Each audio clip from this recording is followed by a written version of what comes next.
Hi, I'm Joyce Danielson for Expert Village. Well, I'm starting with a t-shirt because it has a decal on it. And these, unfortunately, get melted a lot when people buy them and they don't really know how to iron them. You're supposed to iron them inside out. So when you put that hot iron on that decal, it doesn't melt. So you turn it over, turn it inside out. You're going to straighten out all the seams. Now this is only if you have a fanatical husband like mine that likes all his t-shirts ironed.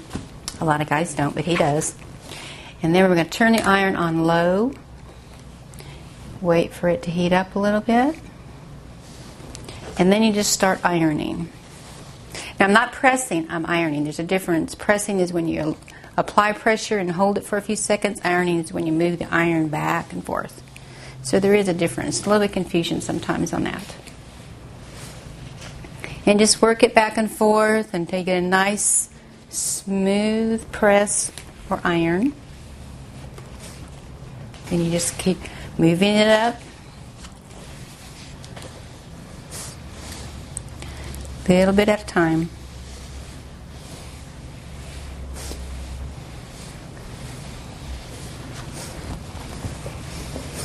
And even though this is cotton mix, it still needs to be on the inside out.